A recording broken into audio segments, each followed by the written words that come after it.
یہ چھو منتر جادو ٹونا ہر وقت عاملوں کے پاس بھاگے پھرتے ہیں، اور وہ انہیں جو ہے وہ غلط سلط ٹوٹ کے ٹونے بتاتے ہیں اور وہ کرتے رہتے ہیں۔ عجیب لوگوں کے نفسیات ہوتے ہیں، صبح سے لے کر شام تک اسی چکر میں رہتے ہیں اور پھر ساری زندگی ان توہمات سے نکل ہی نہیں پاتے۔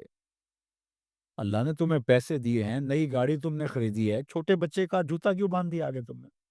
جوتا باندھنے سے اگر یہ ایکسیڈنٹ سے حادثے سے گاڑی بچ سکتی ہوتی ہے تو پھر پاکستان کے جتنے پی آئی اے کے جہاز ہیں سب پر باندھ دینا چاہیے، سب پہ جوتے لٹکے ہوئے ہوں۔ عجیب تم نے فلسفہ تراشا، کسی نے جو ہے وہ کالی رنگ کی پٹی باندھ دی نیچے، اس سے اس کو نظر نہیں لگے گی۔ گھوڑے کے پاؤں کے نیچے جو کھری لگی ہوئی ہوتی ہے، کچھ لوگوں نے اپنے گھروں میں وہ باندھی ہوئی ہوتی ہیں کہ اس سے ہمارے گھر کے اندر کوئی مصیبت نہیں آئے گی، کوئی تکلیف نہیں آئے گی۔ کسی نے ہنڈیا اپنے گھر کے اوپر الٹی رکھی ہوئی ہوتی ہے، یہ ہنڈیا بچا لے گی، اور میاں ہنڈیا کیا بچائے گی تجھے؟ اللہ کے قہر سے کچھ نہیں بچا سکتا۔ جب تمہارے اوپر کوئی مصیبت نازل ہونی ہے تو کچھ نہیں بچا سکتا۔ اگر بچنا چاہتے ہو تو پھر اللہ سے استغفار کرو، اللہ تعالیٰ کی تسبیح کرو، اللہ کی تحلیل کرو، میرے حضور پہ درود پڑھو، پھر دیکھنا کہ مصیبتیں ٹلتی ہیں یا نہیں ٹلتی۔ تو یہ خام خواہ کے رکیے، اور یہ عامل لوگ جو ہیں ان کا تو کام ہی یہی ہے، ان کا کام چلتا ہے لوگ ذوف الاعتقادی میں مبتلا رہے ہیں، اور یہ کہہ دیتے ہیں کہ آپ کے خاندان میں ایک منحوس عورت ہے، یہ اس کا کیا ہوا ہے، تو کوئی نہ کوئی منحوس تو پہلے ہی انہوں نے طے کر رکھی ہوتی ہے، فوراً ذہن وہاں جا کلک ہو جاتا ہے۔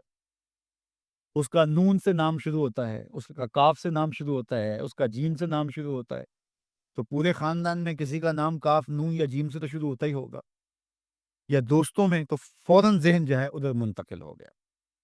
اب یہ بابا جی نے بتا دیا ہے، ہاں ہاں ہاں اس نے یہ بات کی تھی، کچھ باتیں یاد آنے لگیں، اس کاف سے شروع ہونے والے نام کے ساتھ نفرت پیدا ہو گئی۔ اس بابے نے نفرت کا کاروبار کیا ہے، اس نے تو 100 روپے 200 روپے لے لیے، لیکن دو انسانوں کے اندر نفرت ڈال دی۔ اس کا گریبان کل قیامت کے دن پکڑا جائے گا۔ ان ملنگوں کے پاس، ان ذوف الاعتقادی کو پھیلانے والوں کے پاس کبھی نہ جاؤ۔ تمہیں مصیبت پڑی ہے، تمہیں لگ رہا ہے کہ شاید میرے اوپر جادو ہے، تو پڑھو نا سورہ بقرہ، جادو جڑ سے اکھڑ جائے گا۔ 40 دن اپنے گھر میں سورہ بقرہ پڑھو، برکت ہوگی۔ کہتے ہیں مولوی صاحب 40 دن تو نہیں پڑھی جا سکتی، اڑائی پارے ہمیں کوئی تعویذ ہی کرتے ہیں، ہم شارٹ کٹ چاہتے ہیں نا، روزانہ صبح اڑائی پارے سورہ بقرہ پڑھے، یہ تو ہم سے نہیں پڑھی جائے گی، تو آپ کوئی تعویذ ہی لکھتے ہیں۔ کاروبار میں برکت نہیں، میں کہتا ہوں پڑھو نا سورہ واقعہ، 3 رکوع ہیں، برکت ہوگی۔ ہم کہتے ہیں ہمیں تعویذ ملنا چاہیے، بس وہ ہم گلے میں رکھ دیں، بٹوے میں رکھ لیں، پرس میں رکھ لیں، اور ہمارا کام ہو جائے، ہمیں کچھ بھی نہ پڑھنا پڑے، ہمیں وضو تک نہ کرنا پڑے، نماز نہ پڑھنی پڑے، اور برکت ہو جائے۔ ایسے برکت تو نہیں آتی۔ اس لیے چھوڑو ان کی جان، آؤ قرآن مجید پہ آؤ، آؤ سجدوں پہ آؤ، آؤ دعاؤں پہ آؤ۔ سحری کے وقت اس کی رحمتیں آواز دے رہی ہوتی ہیں، حال میں مسترزقن، ہے کوئی رزق مانگنے والا، اور تم اس وقت سوئے ہوئے ہو، سارے دن ٹھوکریں کھاتے ہو۔ آؤ نا اس وقت جھولی پھیلا کے، ہاتھ پھیلا کے کہو مالک تو جھولیاں بھر دے، تو پھر دیکھنا کبھی کمی نہیں آئے گی، عطا فرمائے۔ اپنی نظر اور شرمگاہ کی حفاظت کرنا۔ اس دور کا سب سے بڑا فتنہ یہ ہے کہ نگاہیں پاک نہیں ہو، نگاہیں غلیظ اور گندی ہو گئی، شرمگاہ میں وہ تقدس نہیں رکھا۔ حضور علیہ السلام نے ارشاد فرمایا، من زنا زنیا بہی بلو بہی تانے دارے ہی، جس شخص نے زنا کیا یہ عمل اس کے گھر بھی لوٹو گو، اگرچہ اونچی اونچی دیواری کو نہیں کر، یہ مکافات عمل ہے۔ گندم از گندم بروئے جو ز جو، از مکافات عمل غافل مشا۔ گندم بو گے تو گندم کاٹو گے، جو بو گے تو جو کاٹو۔ نظر کو تقدس دو، نظر کو پاکیزگی دو۔ حضرت لقمان حکیم کہتے ہیں کہ میں کئی نبیوں سے ملا ہوں، کئی نبیوں سے ملاقات کی ہے، اور میں ان سے 2 2 4 4 باتیں جمع کی ہیں، اور ان ساری باتوں کو میں نے جمع کر کے 100 باتیں جمع کی ہیں، اور ان کا پھر میں نے خلاصہ تیار کیا ہے۔ ان میں 8 باتیں رکھ کی ہیں، ان 8 باتوں میں ایک بات یہ ہے، جب کسی کے گھر جاؤ تو نظر کو حفاظت میں رکھو۔ جس شخص کے مہمان بنو، جس کے گھر جاؤ، تمہاری نظر نہ بھٹکنے پائے۔ نظر اگر غیر محرم کو شہوت سے دیکھتی ہے، حدیث میں آتا کل قیامت کے دن جہنم کی آگ سے بھر دی جائے، وہ سخت رسوا ہوگا۔ آج میڈیا کی آوارگی اور انٹرنیٹ پہ جو کچھ ہو رہا ہے، ٹیلی ویژن اور سینما جو بدتمیزی پھیلا رہی، اور موبائل پیکج جس طرح بے حیائی کو فروغ ہو رہا ہے، ہم اس کے خلاف پوری قوت کے ساتھ بند باندھیں. اپنی اولادوں کے ہاتھوں سے ناول چھین لو، ان کے ہاتھوں سے یا وہ فلمیں چھین لو، ان کی خلوتوں پہ نظر رکھو اور ان کی حفاظت کرو. جس شخص کی نظر پاک نہیں ہے اس کے من میں طہارت نہیں آ سکتی ہے. دل پاک نہیں ہے اس کو جو ہے وہ باطن کا نور نصیب نہیں ہو سکتا. وائے قوم کشتائے تدبیر غیر، کار او تخریب خود تعمیر غیر. از حیا بیگانہ پیرانے کہن، نوجوانہ چو زنانہ شغول تن. کتنی حکمت والی بات کہی اقبال نے. وہ اپنے دور کا دکھ رہا سناتا ہے، جس دور سے ہم گزر رہے ہیں اب تو عجیب حال ہو گئے. اقبال کہتا ہے یہ جو میرا دور ہے، جوان تو جوان رہے، بوڑھوں کی نظروں میں حیا نہیں. از حیا بیگانہ پیرانے کہن، بوڑھے لوگوں کی آنکھوں میں بھی اقبال کہتا ہے حیا نہیں رہا. نوجوانہ چو زنا مشغول تن، اور نوجوان عورتوں کی طرح اپنے تن کے ساتھ لگے ہوئے ہیں، اپنے تن کو سنوارنے میں ہر وقت کنگھی پٹی میں لگے ہوئے. یہ مردوں کا کام نہیں ہوتا، یہ دلیروں اور بہادروں کا کام نہیں ہوتا، یہ عورتوں کے وظیفے ہیں.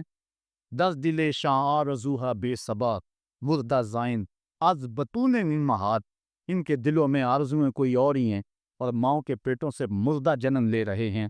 دخترانے او بزلف خود اسیر، شوخ چشموں خود نماؤ خود دگیر. اور قوم کی بیٹیاں اپنی زلف کی خود قیدی ہو چکی ہیں اور ہر وقت جو ہے وہ اپنے آپ کو آئینے میں دیکھتی رہتی ہیں. ساختہ پرداختہ دل باختہ، ابرواں مثل دو تیزے آختہ. وہ جو گھر کی رونق تھی، جو آبرو اور حیا کا دوسرا نام تھا، آج وہ دل پھینک قسم کی ہو گئی ہے. آہ قوم دل سے حق پر داختہ، مرد و مرگے خیش را نہ شناختہ. اقبال کہتا ہائے کون کہ جو مر گئی اور اسے ابھی تک پتہ ہی نہیں چلا کہ میں مر چکی ہوں اور جینے کا سامان نہیں کرتی. حضور نے فرمایا ہر دین کی کوئی پہچان ہوتی ہے، میرے دین کی پہچان حیا ہے. اگر حیا نہیں ہے تو دین ہی نہیں. انہوں نے جس دور میں اپنے ماں باپ سے دین سیکھا تو اس وقت اتنے فرقے بھی نہیں تھے، نہ باپ بات پہ شرک کے فتوے لگتے تھے اور نہ ہی لوگ دین کو کاروبار بنائے ہوئے تھے. اس وقت کوئی کھڑا ہو کے نعت بھی پڑھتا تھا تو اس کی آنکھیں بند ہوتی تھیں اور تصور مدینے کی گلیوں کا طواف کر رہا.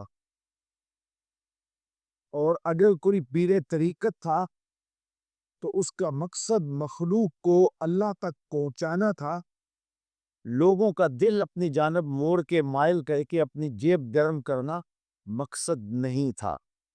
اس وقت عالم دین لوگوں کی عقیدتوں کو سمیٹ کر کے گھیر کر کے اپنی عقیدت کے دائرے میں ڈال کر کے ان سے سمجھی مفاد حاصل کرنے کا دھندا نہیں کرتے تھے.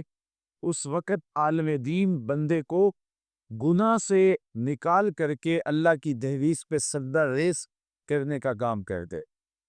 اور آج ہم دیکھتے ہیں کہ فرقہ پرستوں نے اسلام کو توڑ کے رکھ دیا اور جو لوگ بیچارے اللہ کی حضور سجدہ ریز ہوتے ہیں ان پر شرک کے اور بدعت کے فتوے لگا کر کے ان کو اسلام سے بدزن کرنے کی کوشش کی. اور نعت خوانیاں ایک بہت بڑا کاروبار بن گیا اور پیری مریدی ایک بہت بڑا دھندا بن گیا. تو اس دور کے اندر اپنی اولاد کو سنبھالنا، وہ طرح طرح کے سوال کرتی ہے، پوچھتی ہے، تو پھر ان کو دین پر مطمئن رکھنا اتنا آسان کام نہیں ہے. ہمارے والدین نے ہماری تربیت کی تو ان کے لیے قدرے آسان تھا، لیکن ہمارے لیے اپنی اولاد کو سنبھالنا اور دین کی راہ پر ڈالنا قدرے مشکل ہے. لیکن ہمارے والدین نے جو آسان کام کیا تھا اس کے لیے بھی بڑی محنت کی تھی، اور ہم اپنی اولاد کے لیے کیا اتنی محنت کر رہے ہیں جتنی محنت ہمارے والدین نے ہمارے اوپر کی تھی. تو اگر ہم نہیں کر رہے تو پھر ہماری اگلی اولادیں یا ان کی اگلی نسلیں پھر کن ہاتھوں میں ہیں. تو اس لیے ہمیں خاص طور پہ سوچنا چاہیے. میں نے قرآن مجید کی جو آیت کریمہ پڑھی ہے اس میں ارشاد فرمایا اپنے آپ کو اور اپنی اولاد کو دوزخ کی آگ سے بچا لو جس کا ایندھن انسان اور پتھر ہے. تو مجھے اور آپ کو اپنی اولاد کی حفاظت کرنی چاہیے.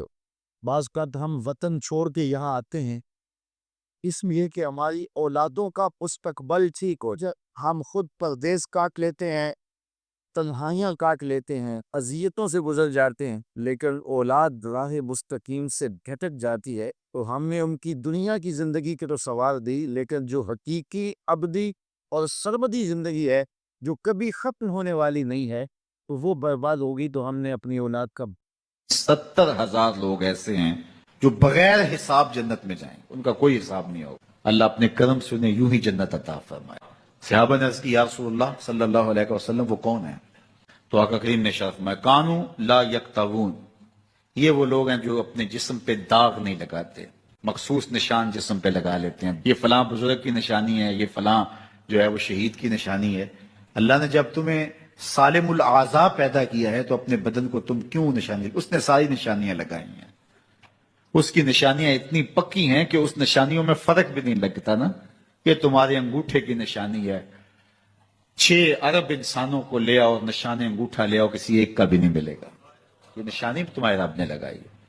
جیسی صورت تمہاری ہے ایسی صورت کسی اور کی نہیں بنائی، تمہیں منفرد بنایا اس میں، پوری کائنات میں سارے لوگ تمہارے جیسے ہیں لیکن تم پھر بھی الگ دکھائی دیتے ہو، سب کی 2 آنکھیں، سب کا ناک، سب کے ہونٹ، سب کا رنگ ملتا جلتا، لیکن سب کی شکلیں الگ ہیں، یہ زید ہے، یہ بکر ہے، یہ عمر ہے، یہ آس ہے، یہ فلاں ہے۔ دوسرے وہ ولا یسترقون، اور وہ رکیہ نہیں کرتے، یہ چھو منتر جادو ٹونا ہر وقت عاملوں کے پاس بھاگے پھرتے ہیں، اور وہ انہیں جو ہے وہ غلط سلط ٹوٹ کے ٹونے بتاتے ہیں اور وہ کرتے رہتے ہیں۔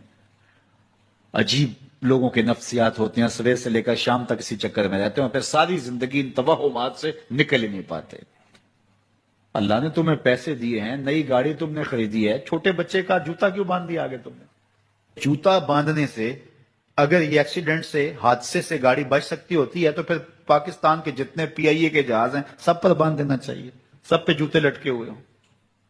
عجیب تم نے فلسفہ تراشا، کسی نے جو ہے وہ کالی رنگ کی پٹی باندھ دی نیچے، اس سے اس کو نظر نہیں لگے گی۔ گھوڑے کے پاؤں کے نیچے جو کھری لگی ہوئی ہوتی ہے، کچھ لوگوں نے اپنے گھروں میں وہ باندھی ہوئی ہوتی ہیں کہ اس سے ہمارے گھر کے اندر کوئی مصیبت نہیں آئے گی، کوئی تکلیف نہیں آئے گی۔ کسی نے ہنڈیا اپنے گھر کے اوپر الٹی رکھی ہوئی ہوتی ہے، یہ ہنڈیا بچا لے گی، اور میاں ہنڈیا کیا بچائے گی تجھے؟ اللہ کے قہر سے کچھ نہیں بچا سکتا۔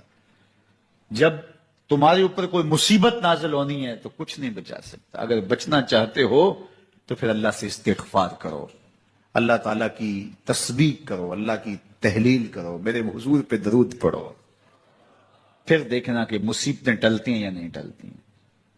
تو یہ خام خواہ کے رکیے اور یہ عامل لوگ جو ہیں ان کا تو کام یہی ہے، ان کا کام چلتا ہے لوگ ذوف الاعتقادی میں مبتلا رہیں، اور یہ کہہ دیتے ہیں کہ آپ کے خاندان میں ایک منحوس عورت ہے، یہ اس کا کیا ہوا ہے، تو کوئی نہ کوئی منحوس تو پہلے ہی انہوں نے طے کر رکھی ہوتی ہے، فوراً ذہن وہاں جا کلک ہو جاتا ہے۔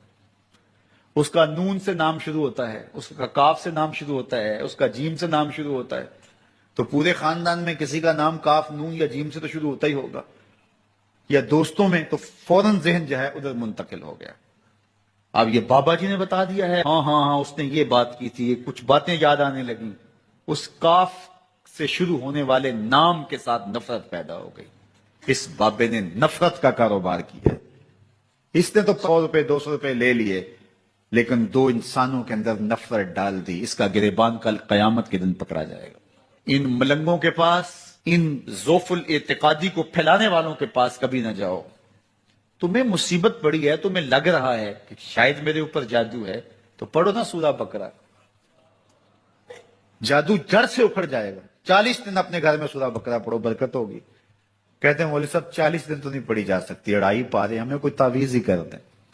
ہم شارٹ کٹ چاہتے ہیں نا، روزانہ صبح 2.5 پارے سورہ بقرہ پڑھے، یہ تو ہم سے نہیں پڑھی جائے گی، تو آپ کوئی تعویذ ہی لکھ دیں۔